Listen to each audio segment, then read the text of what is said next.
Bonjour à tous et bienvenue à Rio de Janeiro. Aujourd'hui, je vais vous parler du sommeil. Alors, je vais vous dire à quoi ça sert, combien d'heures normalement nous avons besoin de sommeil. Nous allons faire un petit passage sur le cycle du sommeil, juste pour que vous en ayez une bonne idée. Ensuite, mes conseils pour bien dormir. Donc, le sport le soir, manger le soir, des choses comme ça, qui peut-être vont être à l'inverse de ce que vous pensez. Et puis ensuite, je vais vous parler de ce que nous propose le commerce pour nous aider à bien dormir. Alors, il y aura surtout le côté des plantes. Et puis, nous parlerons un tout petit peu des médicaments, mais pas beaucoup, parce que les médicaments, c'est bien un petit moment, mais il ne faut pas trop que cela dure. Voilà, je suis Sébastien Lièvre, je suis naturopathe depuis 20 ans. J'exerce la médecine taoïste chinoise depuis l'âge de mes 23 ans, ça remonte à longtemps, ce qui me permet d'avoir une vision assez globale de tout ce qui se passe autour de nous, et notamment des cycles. Et c'est pour ça que quand nous parlons du sommeil, il nous faut aussi parler de cycles.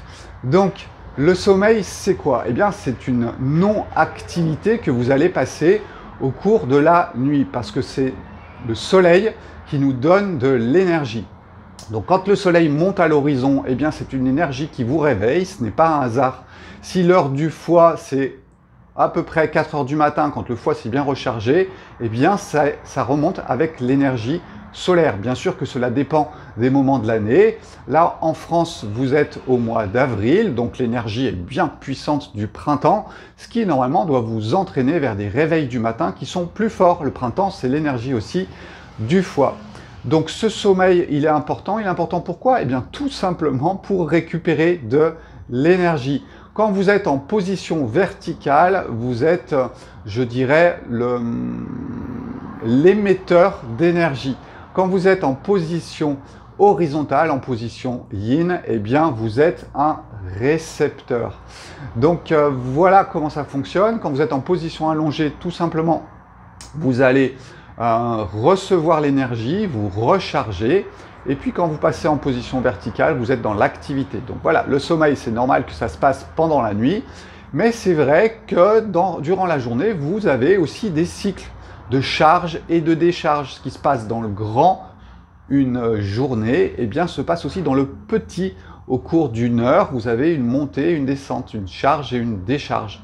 Donc si vous avez des nuits qui sont courtes, n'hésitez pas à être sensible à ce qui va se passer au cours de votre journée, parce que si vous avez un moment de recharge, il ne faut pas le louper. Simplement 15-20 minutes peuvent suffire pour récupérer beaucoup d'énergie en cours de journée, parce que le soleil est au-dessus de nous et nous en envoie aussi beaucoup, ce qui veut dire que c'est beaucoup plus efficace. Donc n'hésitez pas à faire une petite sieste de 15-20 minutes, généralement ça fonctionne très bien. Il y avait un monsieur, je ne me souviens plus qui disait qu'il se mettait dans son siège, il tenait une cuillère, quand la cuillère tombait, eh bien c'était suffisant et il avait suffisamment récupéré d'énergie. Donc voilà pour ce qui est de à quoi sert le sommeil, c'est tout simplement une recharge d'énergie. Alors comment savoir si vous avez un bon ou un mauvais sommeil? Eh bien tout simplement, est-ce que vous êtes fatigué la journée? Dans mes consultations de naturopathie, c'est souvent ce que je demande. Quand les personnes se plaignent du sommeil, moi, ce que j'essaye de savoir, c'est si elles ont assez d'énergie dans la journée pour faire les choses. Donc oui, si vous n'avez pas assez d'énergie dans la journée, il va falloir regarder de près comment vous fonctionnez au niveau de votre sommeil. Mais pas que. N'oubliez pas que nous devons avoir une vision la plus globale possible. Quand je vous ai parlé du design humain, ça vous donne aussi des indications sur les quantités d'énergie qui vous sont disponibles. Quand vous êtes un générateur, je vous invite vraiment à regarder les vidéos sur le design humain. Quand vous êtes un générateur, eh bien, vous êtes une machine, une pile énorme d'énergie. Quand vous êtes un des 3 autres types, eh bien, tout simplement, vous allez plus avoir des moments d'énergie, puis des moments qui sont beaucoup plus bas, puis de nouveau ça recommence. Ou alors c'est les autres qui vous emmènent avec leur énergie. Mais quand vous vous retrouvez tout seul, eh bien vous êtes un petit peu avec moins d'énergie et c'est pas quelque chose de stable. Donc tout ça, je vous l'explique dans le design humain et ça peut aussi nous aider à comprendre pourquoi, eh bien oui, moi j'avance, et puis l'autre il avance pas à côté. C'est pas parce qu'il est malade, c'est juste qu'il a un autre mode de fonctionnement énergétique. Et tout ça, c'est expliqué dans le design humain et c'est vraiment bien expliqué. N'hésitez pas à me contacter si vous voulez plus d'informations sur ça. Ensuite, Combien d'heures je dois dormir? Eh bien ça dépend vraiment de chacun. Mais globalement parlant, en fonction de l'âge, eh bien vous avez des temps de sommeil. Il est évident qu'un petit bébé, lui, dort jusqu'à 17 heures par jour. Un adolescent, ça va de 8 à 10 heures. Ensuite, un adulte, eh bien ça va de plutôt, allez, je crois que c'est 7 heures à 8 heures, 7, 8, 9 heures maximum. Et puis chez une personne âgée, c'est 1 heure de moins. Donc ne soyez pas surpris si vous avancez après 65 ans de dormir 1 heure de moins, c'est tout à fait naturel, ça fait partie du processus. Et puis les ados, s'ils doivent dormir jusqu'à 10 heures le matin, ça fait partie aussi des processus. Pourquoi? Parce que leur corps est en croissance, donc ça pompe beaucoup d'énergie au cours de la journée, et à mon avis, du coup, pendant la nuit, il faut qu'ils récupèrent plus. Et bien évidemment, pour un bébé, c'est d'autant plus fort. Regardez et observez à la vitesse de croissance d'un enfant, il faut bien qu'il prenne son énergie quelque part. Or, la nuit et la position horizontale est le meilleur moment pour récupérer cette énergie. Donc vous voyez, le sommeil, il est vraiment en fonction de chacun. Et le plus important, c'est vraiment d'essayer de comprendre comment vous fonctionnez la journée, si vous avez suffisamment d'énergie ou pas, et si c'est pathologique ou pas. C'est vraiment ça qui sera important.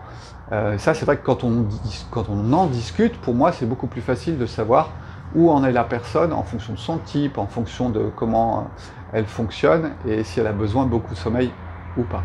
Donc ça, c'était vraiment pour vous cadrer un petit peu toute cette histoire de sommeil. Votre sommeil, il a des cycles. Donc ça, nous le savons parce qu'on a beaucoup étudié les cycles du sommeil.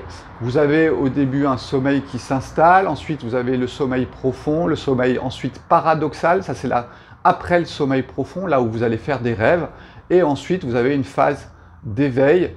Tout ce temps, voilà, ils ne sont pas trop d'accord tout le temps sur les durées d'un cycle, mais ça peut aller jusqu'à 1 heure environ. On parle de 5-6 cycles au cours d'une nuit, ça peut être un petit peu moins. Et là aussi, eh bien, ça dépendra je dirais, de votre énergie au réveil et quelle est sa bonne quantité quand vous vous réveillez. Bien évidemment, si vous êtes interrompu au milieu de vos cycles, il est possible que ça vienne beaucoup perturber votre sommeil. C'est pour ça qu'il faut faire attention à tout ce qui peut vous perturber lors de votre sommeil. Si vous avez un animal qui fait la java toute la nuit, il est évident que vous n'allez pas bien dormir. Quand on a un petit bébé qui est allaité ou qui est vraiment petit, qui se réveille la nuit, eh bien on le sait tous, hein, en tant que parent. Moi j'ai eu 3 enfants et j'ai vu encore 2 petits qui étaient allaités. C'est vrai que c'est un peu compliqué, les nuits sont un peu olé olé et du coup il faut vraiment récupérer de l'énergie au cours de la journée dans ces cycles de récupération. Ça demande bien sûr pas mal de sensibilité et d'intuition. Regardez ma vidéo sur l'intuition. Mais plus vous êtes dans l'intuition, plus vous êtes aussi dans ce qui est bon pour vous généralement. Qu'est-ce qui peut vous aider à bien dormir? Alors je reviens un tout petit peu sur le design humain. Pour les générateurs, il faut absolument dépenser toute votre énergie au cours d'une journée. Si un générateur se couche le soir avec un trop plein d'énergie, ce qui m'arrive, hein, je suis du type générateur, eh bien il est possible que j'arrive pas à m'endormir tout de suite. Ça m'arrive pas souvent, mais ça m'arrive. Et généralement, si j'ai pas fait grand chose dans la journée, ou si je suis resté allongé en fin de journée parce que j'étais un petit peu fatigué, j'ai récupéré de nouveau de l'énergie et bien évidemment, j'arrive pas à m'endormir. Ensuite, essayez de respecter les cycles solaires. Alors ici au Brésil, c'est beaucoup plus facile parce qu'on est sur vraiment des points d'équilibre au niveau solaire. Il y a presque autant de jours que de nuits. Et donc on a tendance, moi personnellement, à suivre les cycles solaires. C'est-à-dire que je vais me coucher vers 9 h et à 4 h du matin, je suis réveillé. Si je suis en France, hein, je vais rentrer en France mardi prochain, eh bien je sais que mes cycles de sommeil vont être différents. Et en France, on a tendance à faire traîner beaucoup plus le soir et du coup, il faut qu'on récupère un peu plus le matin. Mais personnellement, de par mon expérience, je sais que c'est le cycle de sommeil du Brésil qui me convient mieux que le cycle de la France où j'ai tendance à dire que j'ai une vie de patachon. Ensuite, faire du sport tard le soir, c'est pas une bonne idée parce que vous vous mettez en stimulation. Il y a pas mal de sécrétions d'hormones qui vont arriver et voilà, ça risque d'être difficile ensuite de dormir de par une hyper-stimulation. Ensuite, les repas, ça c'est très intéressant. Mesdames, écoutez-moi bien parce qu'en consultation, c'est souvent un point qui revient. les personnes me disent « Ah, j'arrive pas bien à dormir, et je leur demande « Qu'est-ce que vous mangez le soir ?» Et elles me disent « Une soupe et un yaourt. » Ben, je dis ah, « Cherchez pas plus loin, il est fort possible que vous ne mangiez pas assez le soir. » Si vous avez un bon repas sain, alors quand je parle de repas sain, céréales complètes, légumineuses, légumes de saison et plein de petits trucs à côté si vous voulez, mais la base doit rester autour de ça, ça va vous entraîner vers le sommeil. Il y a certaines substances qui sont dans les céréales, dans les légumineuses, ça s'appelle le tryptophan, et c'est quelque chose qui vous accompagne vers le sommeil aussi. Donc n'hésitez pas à bien manger le soir. Jusqu'à quelle heure? Ne dépassez pas 21 heures pour manger. Généralement, après 21 heures, on digère moins bien, le feu digestif est moins présent, alors qu'à 19 heures, bien évidemment, c'est là qu'il est le plus présent. Donc mesdames, s'il vous plaît, si vous voulez bien dormir, ne mangez plus de soupe et de yaourt le soir. Mangez donc des légumes, mangez donc du riz complet, des lentilles, des pois chiches ou des choses comme ça, et vous verrez que vous allez mieux dormir, un sommeil meilleur, plus profond. Si vous ne mangez pas au cours de la journée, il est évident que la nuit, vous dormez moins. Je me souviens très bien quand j'ai eu mon époque de manger cru, quand j'avais 25 ans environ, je dormais 3 à 4 heures par nuit. Parce que le fait de manger cru, de manger peu, eh bien, fait que vous avez moins de dépenses énergétiques, de digestion, d'assimilation, d'élimination. Et du coup, bien évidemment, vous allez dormir moins. Alors l'important, c'est de se surveiller et de savoir si on dort assez. Et généralement, dans ces cas-là, c'est tout simplement qu'on rentre dans des cycles qui pour moi pourraient être un peu plus naturels, où on va avoir des cycles de sommeil durant la journée aussi, qui vont être petits. Si vous jeûnez, il est évident que ça c'est un des gros problèmes du jeûne, et je sais très bien de quoi je parle puisque j'encadre des jeûneurs depuis 15 ans. Eh bien, quand vous jeûnez, vous avez un sommeil qui va être beaucoup plus court. Pourquoi? Tout simplement parce que vous dépensez moins d'énergie pour la digestion, l'assimilation, l'élimination, et du coup, vite, votre sommeil se raccourcit. Qu'est-ce que j'ai oublié aussi pour bien dormir?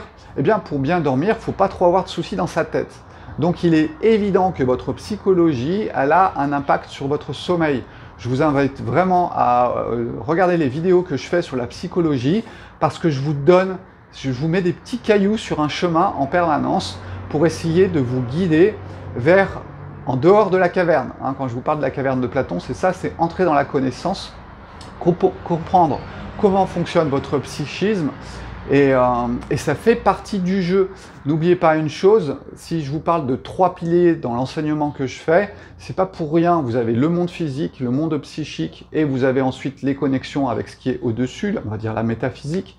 Et il est évident qu'il faut bien que les 3 soient bien alignés. Si ça part à droite, ça part à gauche, c'est tout tordu, l'énergie passe pas très bien, et vous n'êtes pas dans un mode de fonctionnement optimal. Je dis pas c'est bien, je dis pas c'est mal, je dis juste que votre expérience n'est pas optimale. Faut-il avoir une expérience optimale? Non.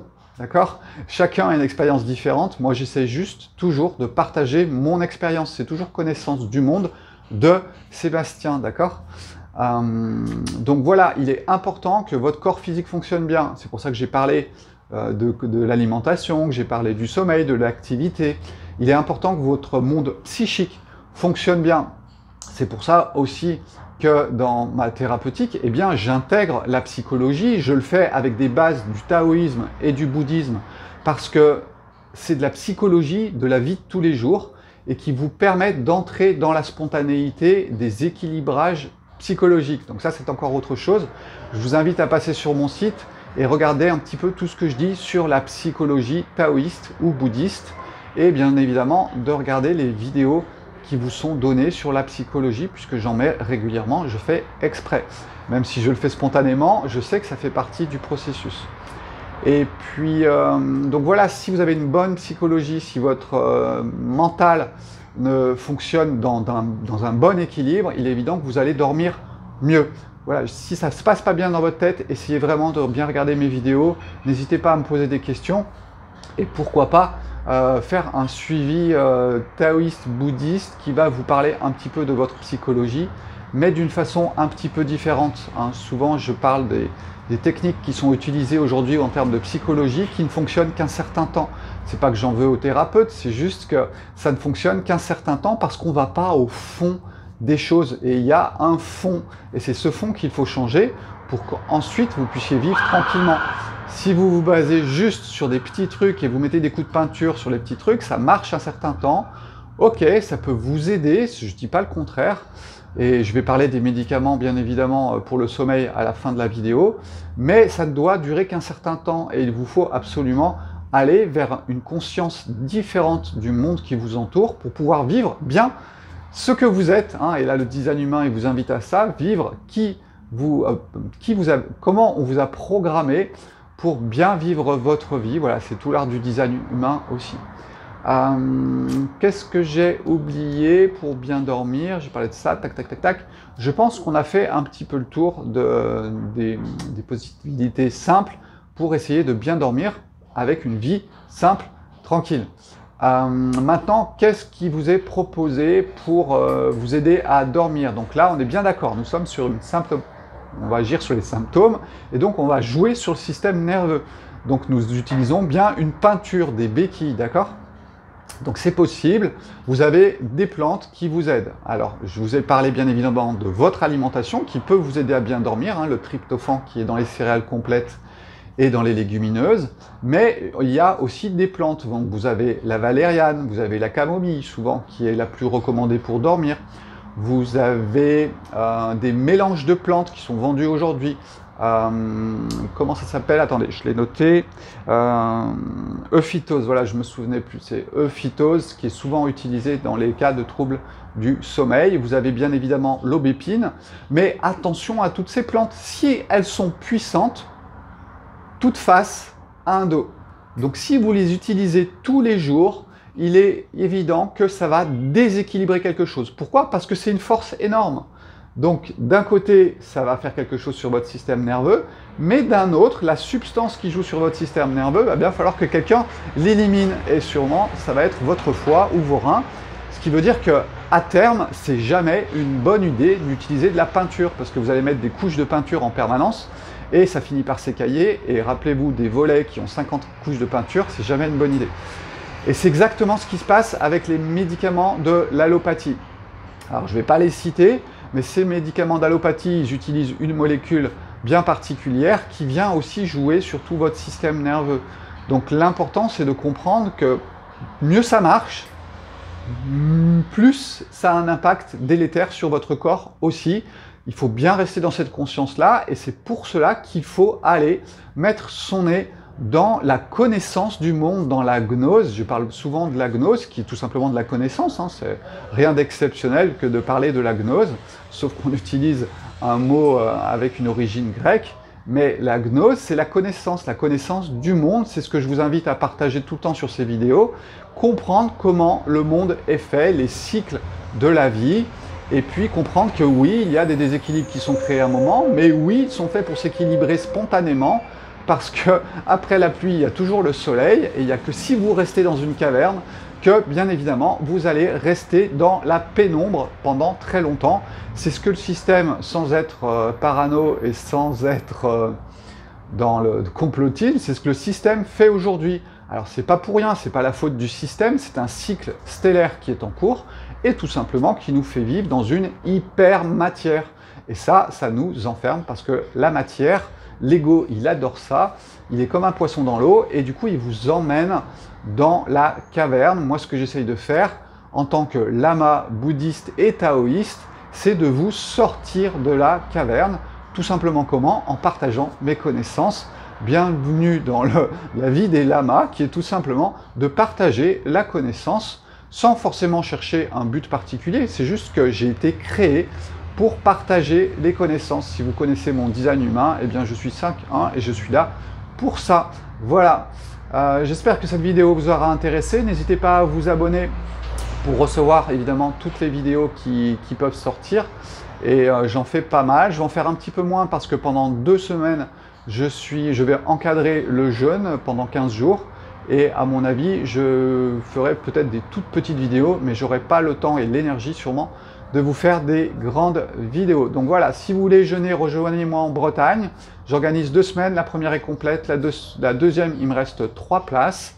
C'est à Vannes, sur les falaises de Saint-Gildas-de-Ruys, une superbe maison sur l'océan, hein, on a tous les couchers de soleil et on est sur le sentier côtier. Voilà, n'hésitez pas à me contacter pour tout cela. Hein.